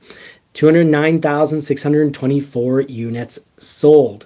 I think long term, we'll have to see what the reliability is on these new models, but the long-term reliability in the past of these vehicles has me preferring, if you prefer Korean or Japanese vehicles, I would go for a Mazda or a Toyota before I go for a Hyundai Tucson or any Hyundai. Hyundai had huge engine problems in the past. Chevy Equinox, 212,000 sold. I'm surprised they're not. They don't seem as popular. We don't see a lot of them in my area, and it's a model that I don't know extremely well because I don't get a lot of trade-ins of Equinoxes. We'll have to check out Consumer Reports to see what their customers, the owners who pay to their yearly fee or monthly fee to be part of Consumer Reports. We'll have to see what they have to say about the Equinox. Toyota Corolla, no surprise there.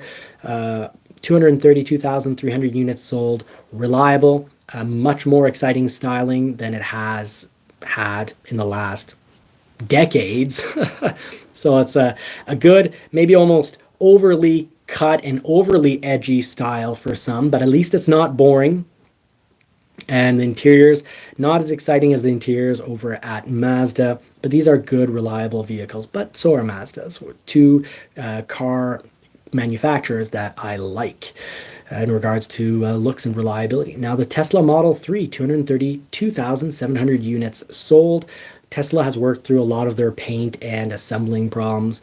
I've been taking a lot of these in on trade recently, selling it. Often people are trading these in for F-150 Lightnings from what I've been seeing, and we're not having major issues. And for a while, they had a horrifically unreliable electric engine. For example, the European customer owner who's made it to 1.2 million miles, I believe it was 12 or 14 electric engines that got switched out and 6 batteries to get to that mileage. But he's happy. He's going to be sticking with the Tesla brand. 11th, Toyota Tacoma. No surprise there. This is, sales king in the States for medium-sized trucks. We'll see if the new Ranger has changed enough to dethrone this medium-sized truck king. 234,768 units sold. Why? Reliability. It's not based on excitement because Toyota hadn't changed the recipe on this truck for so long that fuel economy was, relatively bad. The interiors were relatively unexciting and dated, with screens that are too small and just general interiors that you feel like you're in a 15-year-old vehicle. But they've really kicked up their game with the new model, so we'll see if, with all those switch changes, if they're still going to be as reliable as they have been in the past. Jeep Grand Cherokee. 244,595 units sold. However, I believe for 2024, we're going to see a sales drop there because Cherokees increased dramatically in price in 2023 and actually saw a sales decrease in 23 compared to 2022. So Jeep, if they want to continue to sell the Grand Cherokee in big numbers, is going to have to throw out big rebates. So even though it's on the best-selling list, this is not a vehicle that I would rush in and pay MSRP for. With the huge price increases and noticing that they're stacking up on lots and noticing that sales in 23 weren't as good as sales in 22, I'd have to get a significant rebate. My suggestion is get a significant rebate on one of these before buying it. Otherwise, you're going to have bad resale value. Nissan Rogue in 9th, 271,000, almost 500 units sold. The Nissan Rogue, the only thing that bothers me here is the Rogue has had trouble with that CVT transmission, much more reliable and much less issues than back in, I think 2013, 2014. But the name is burnt for me. So if you've got a Nissan Rogue that's, 5 years old with a ton of mileage and it's been treating you really well, let us know. But no model is ever entirely bad or entirely good. There'll always be a percentage of error. And it's all about how major are those errors and how big is that percentage of error. Toyota Camry, great vehicle. Its major issue in the past was how incredibly boring it was to drive, how incredibly boring it was to look at. But look at this. Look, I can't believe it. You did it, Toyota. You made an exciting, reliable vehicle. This is so worth buying. And because car sales are dramatically down, you're going to be finding Toyota Camrys and Toyota Avalons at great used prices. And if you get a new one, try to get a good deal on them because I don't expect these to fly off the lots. Any car is not going to be flying off the lots when trucks and SUVs are all that is hot these days. That's a great looking vehicle, great reliability. Let's hope they nailed the interior, but they did. The interior is so much better than it was on the previous model and all the models decades before that. GMC Sierra in 7th position, 295,000 units sold. You've got the Honda CR-V here with 361,000 units sold. Now, I can't remember, but I thought the CR-V's running on a CVT transmission. If so, I wouldn't touch it with a 10-foot pole. The rest, it means I would suspect that there's a high likelihood that the entire vehicle will be great. But if it's on a CVT, you're playing with fire. Now, you go over to the Tesla Model Y. You've got, 385,000 units sold. And like I said earlier, they've worked out a lot of their bugs when it comes to assembling, so the panels aren't, all oddly spaced. So far, it's seeming like now they've got their paint issues worked out. And they're technologically very impressive. So if you like electric vehicles, that's one to consider. You've got the Toyota RAV4 here with almost 435,000 units sold. Very reliable. I can almost say that the style is nice. It's a reliable vehicle, and your resale is going to be great on a Toyota SUV. You've got the Ram pickup with 444,000 units sold, almost 445,000 units. All I can say here, folks, is get a rebate on it. Ram prices increased dramatically, and they used to always have month after month $10,000 to $15,000 in rebates, but then they increased the price dramatically. So if you don't want to be stuck with bad resale value, you got to work on getting a $10,000 or more rebate on one now, especially if it's the classic edition. Be wary. Think about resale value, and I wouldn't try to drive one of these up to 400,000 kilometers or 300,000 miles, because my stress points for this vehicle are going to be the transmission and the differential. Drive shaft, differential, transmission, that whole area, the undercarriage. Chevy Silverado, 543,000 units sold. That is fantastic. If you like the style, jump on one, but there should be a bit of rebate because these vehicles used to always have rebates, and traditionally they've come out a little, with either rebates or very interesting interest rates. And that brings us to the number one truck. My only issues with Chevy and GM in the last few years is since the near bankruptcy, we'll say, hasn't been as reliable as it once was. Some of that was apparently deliberate. You think about the air conditioning units on these being not that reliable and being between the motor and the cabin wall. So right beneath the windshield, you've got the firewall or the cabin wall. Your air conditioning is between that and the motor. So changing that unreliable air conditioning unit means pulling the motor. And we're talking about thousands and thousands and thousands of dollars for something that shouldn't ever break. You should just have to top off the liquid, if anything. But the actual unit breaks. Everyone has their, no vehicle, no model is made perfectly. I had a sister-in-law whose Toyota Corolla transmission blew. So no one makes a perfect model.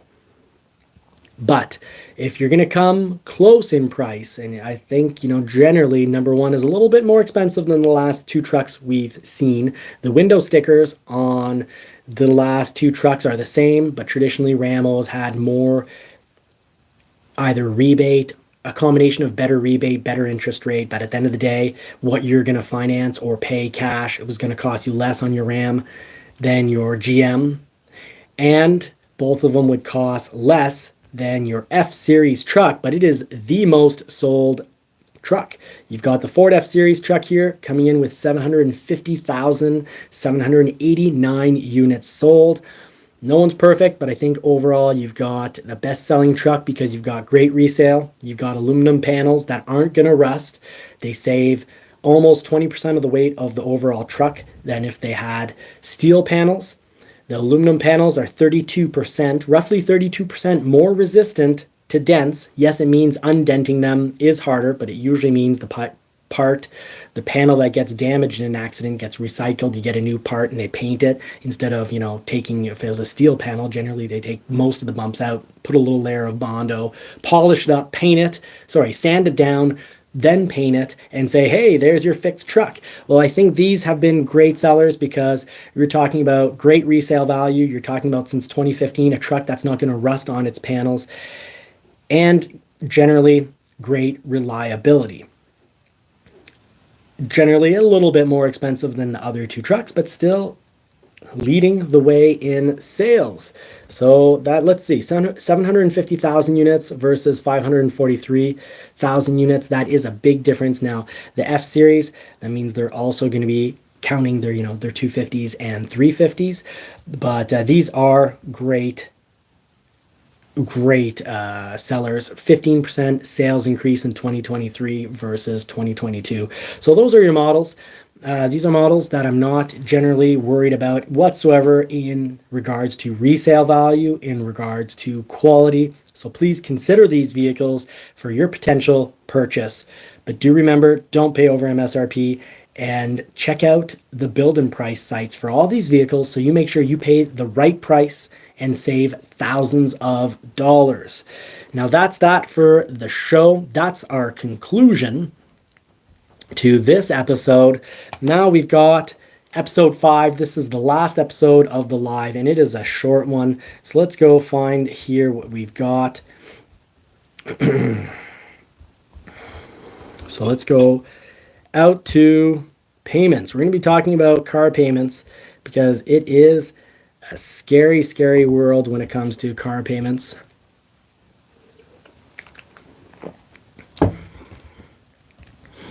All right.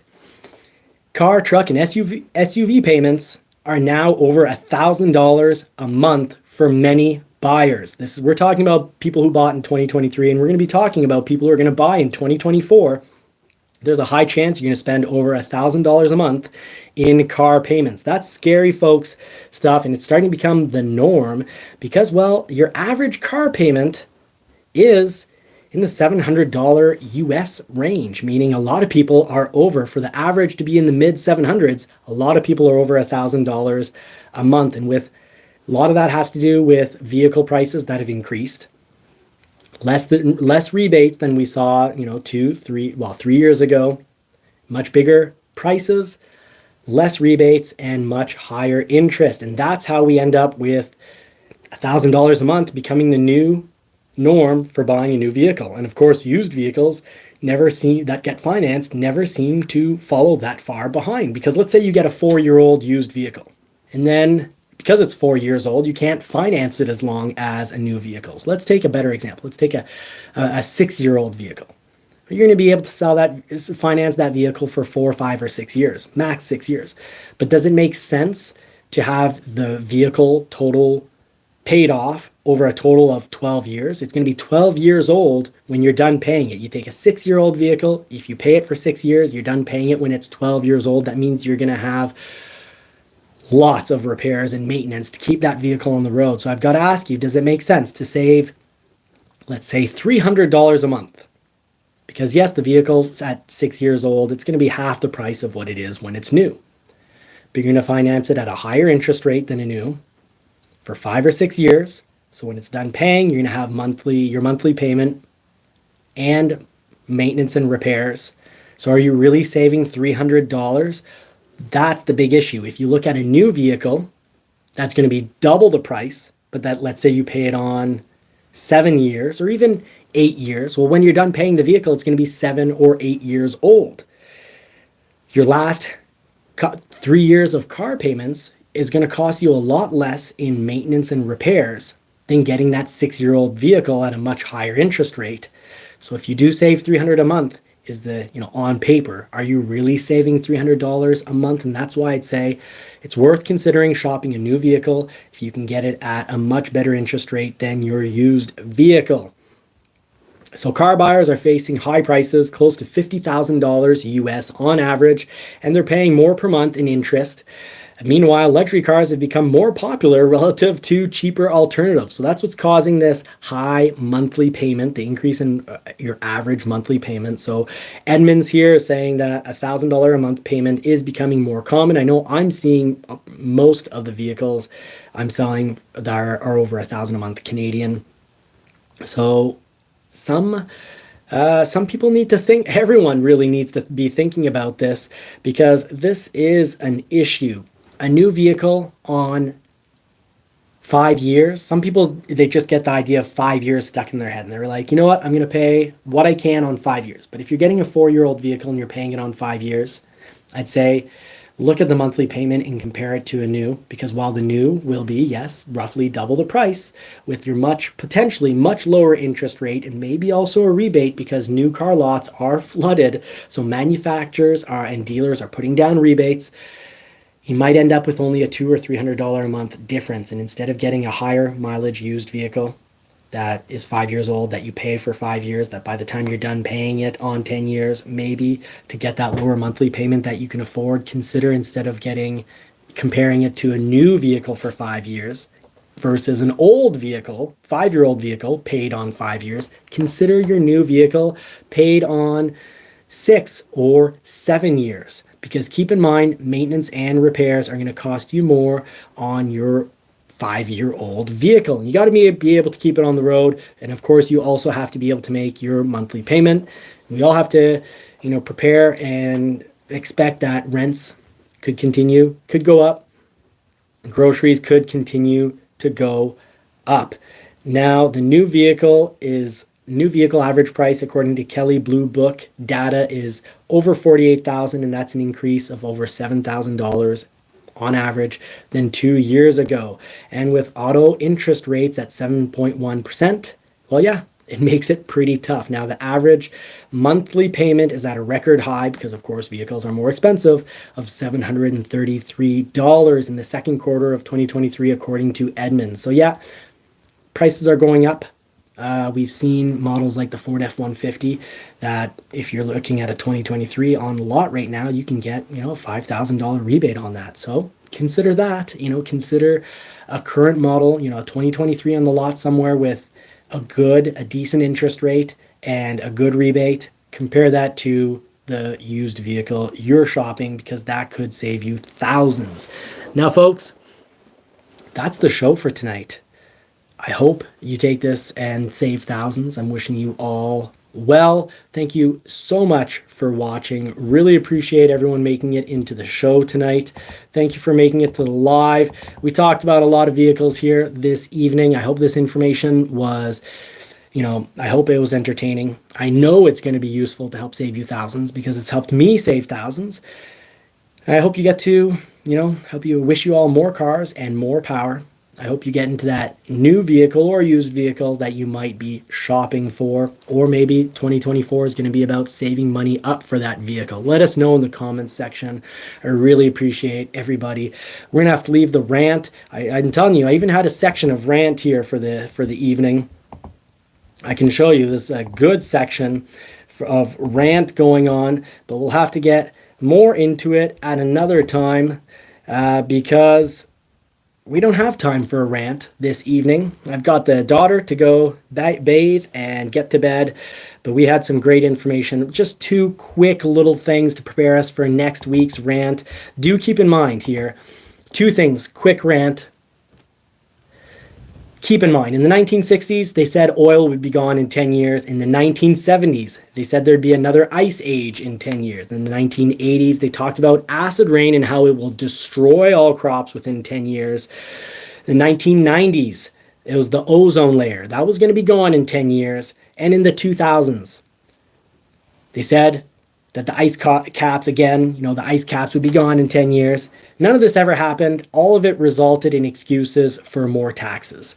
Please, folks, keep in mind that the governments might be just trying to get more taxes out of us. So before jumping on we all have to get EV vehicles right now, even though the power grid can't handle it in most states and even most countries.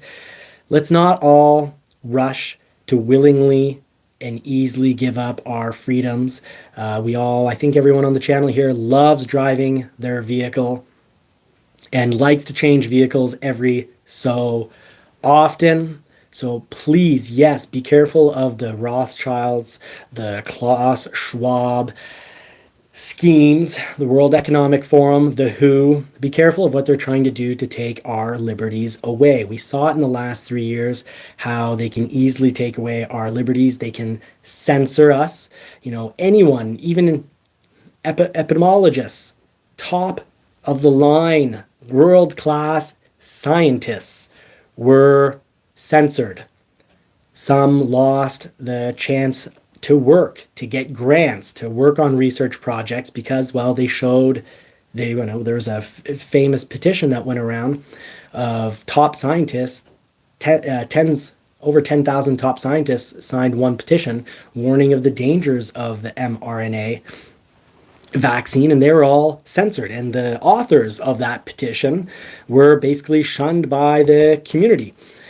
And remember, what we hear isn't always true. Question everything. Really question everything. Please don't vote blindly based on looks or someone who speaks smoothly. I think many of you in the chat here can agree that I'm generally a kind, trustworthy person, and I don't look the best, and I certainly don't speak the most smoothly. But we got to be careful. We've got the World Economic Forum looking to actually take over control of countries. So not only do we give up our power to choose, a certain amount of power to choose in exchange for safety to our governments, and that's being pushed further and further away from us. Power is being removed from us and is being filtered as far as away as possible to us. It's one thing to give your power up to the state for some safety, but then the federal governments are becoming more and more powerful and trying to grab and take more power. Now you've got the World Economic Forum and the WHO, the World Health Organization. The World Health Organization is actually working to make it so that they choose for almost all the countries in the world. If there is any form of, if they're in any way worried about a pandemic or, the safety of animals, the climate, habit, ecological systems, that for everybody's sake, they can just blanket choose what freedoms get and liberties get removed across the planet, what sacrifices you have to make for your safety. Like we're all a bunch of dumb children that can't make choices for ourselves. Ridgeview, I'm liking the comments you're dropping here. Highlander, yes, kindness always is free, and I wish there was a little more kindness and a little less hidden agenda when it comes to politics. But the World Economic Forum is working to revamp all aspects of our societies and economies, from education. We've seen what's been going on in the education system and what they're trying to teach our kids. That's scary. To social contracts and working conditions. Every country from the United States to China must participate, and every industry from oil and gas to tech must be transformed. In short, we need a great reset of capitalism. And what this reset is that they want is essentially, it's wild. It's socialism or communism. And remember, the socialists were the original fascists. And also remember that, I had a nice little skit. We'll see it next week, but it reminds us that the Democratic Party originally was the party that fought to keep slavery. And a lot of these, future plans do seem like going more towards what would be considered more towards just being workers. If you're just going to work and you don't have much choice, you don't get to own property, you get to rent. That's part of the World Economic Forum's plan, that we own nothing and rent everything. Well, then what wealth building are you getting to do? Well, what you're really getting to do is you're getting closer to a state of serfdom or slavery, because they want to provide you with your food, your little allowance to go buy your, in Canada, they're talking about a $2,000 allowance for everyone. And for us not to own anything, I don't see that as a great system. I see it as a system that will make individuals weaker. That's what worries me about it. And of course, a lot of students get into loving the idea of socialism because as students, they have nothing and they want everything. They're upset when they can't get out of university, and with their bachelor's degree or master's degree, they're like, what is this? I can't have 150 or 200,000 a year job. This system is broken. And then they want free stuff. Well, I learned this week, what socialism does. Over the Christmas holidays, I had twice a bag of carrots go bad. Badish. They're a little black on the outside, but they're still edible without it peeled off the black. Well, I put them out in the garden. I figured, you know what? Let's see if they grow anything come spring. I'll throw some dirt on top of them come spring, or, for now, maybe this will make some animals a nice Christmas feast. Well, the deer came in and they ate the feast. And then 2 weeks later, I put out some more carrots and the deer came back. And well, I can tell you from the snow what has happened to these deer. They have become useless. They keep coming back to the house. Over the period of 2 months, there have been carrots out twice, and they are wasting their time coming back to the house over and over. This is why you don't feed wild ducks. If you don't feed wild ducks, they won't fly away and they'll freeze in the ice come winter. And that's the problem with socialism. When you give people, or communism, when you give people things for free, they become weak and useless. And, you know, and you've seen this, maybe you've read some psychological studies with animals, and this works on humans as well. If you reward a behavior a few times, they'll keep repeating that behavior. You'll have pigeons that if you reward them for pecking at something, and then reward them again, even though they pecked more. And then in the third time you reward them, but after they've pecked 3 or 4 times more than the first initial peck to get the food reward, they'll peck until they have no beak left. They'll peck away their beak. That's the problem with giving animals, including humans, things for free. You got to have a system where people can work hard, that they can work and meet all their needs. And if they work hard, they'll have much more than their needs. They'll be able to provide for their grandchildren and great-grandchildren. Well, that's the type of system that breeds excellence. Now, I like the comment about the freezer, and well, you know what? If we end up in a system where we own nothing, maybe to survive, if things get really bad, maybe I will have some deer meat, some deer hanging around. And you've got Klaus Schwab here talking about forcing a system for the sake of the environment, for the sake of climate change, just essentially destroying capitalism. And we'll own nothing and we will be happy. But all our actions will be dictated by some puppet masters. And that's what worries me about government getting rid of all paper money and having, these government issued points and a whole sort of cryptocurrency, but government cryptocurrency. It is concerning. They want to put a ton of pressure and force businesses to get along with the project. And we've got to vote against this, but it's wild because, you've got Elon Musk here being pretty worried, and I think fairly pretty worried, saying that in the US, you don't need government issued ID to vote and you can mail in your ballot. He says it's insane. Yes, that's insane. And I worry about all the illegal immigration that's occurred. Is this going to affect the outcome of, are these people going to be voting? And they're getting things for free, so you know who they're going to be voting for. And I don't think the long-term effect of getting things for free is all that good. We saw people got free stuff in the last 3 years. You saw how reluctant many people were to go back to work. The workforce was really quite low. So just to compare, Elon Musk talked here about France. He says, why does France require paper ballots, IDs, and signature forms? Why did France ban mail-in voting in 1975 amid fears of potential fraud? Why must a French voter fill out a form in advance and deliver it to a police station in order to assign a proxy voter? And why can that proxy only vote on behalf of one other French citizen? Because France takes the integrity of its elections seriously and isn't tricked by lies from hucksters afraid of losing their power. France gets a lot wrong, but they have voting right. Now in Canada, we are a little more cautious when it comes to voting as well. When I show up in person, I have to show, a piece of ID like my driver's license off a list saying I've already voted, so no one can go in after me with a fake license, and I need to be on their list. So a dead person, for example, can't vote. An illegal immigrant can't vote. Now Elon Musk makes a good point here. He says, in the USA, you don't need government-issued ID to vote, and you can mail in your ballot. That's insane. And asking for more securities in regards to the voting system isn't racist. It's about having safe, fair elections. So that's part of this little preview on the rant.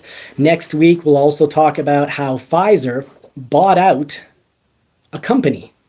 And the company they bought out only makes $2 billion per year. I know, only $2 billion. It sounds kind of crazy, but this company making $2 billion a year got bought out for $42 or $43 billion by Pfizer. It's going to take them, probably 18 to 25 years to break even. Why would Pfizer ever do this? Well, one of the heads of Pfizer says it's because this company researches and has treatment for turbo cancers. And according to Pfizer, this Pfizer head, turbo cancers are going to increase so dramatically in the future that 33% of people will have a turbo cancer. Now, I've got to ask the question. Come back to next week's live on Sunday at 6 p.m. to let us know how could Pfizer, a head at Pfizer, possibly know or believe and be willing to bet tens of billions of dollars on the idea that 33% of individuals will have a turbo cancer in the future. How could they possibly believe that? How could they know that?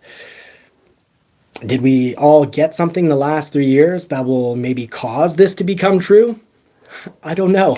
Let me know in the comments section this week, and get ready to chat in next week's live episode. I'll have a little less, maybe a topic or two less on the car stuff, so we can talk a little bit of rant.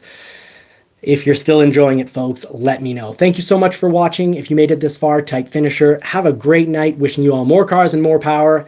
Thank you, everybody. Take care. Have a great week. And please work to stay safe and stay free. Stay free, folks. Stay safe. Have a great week.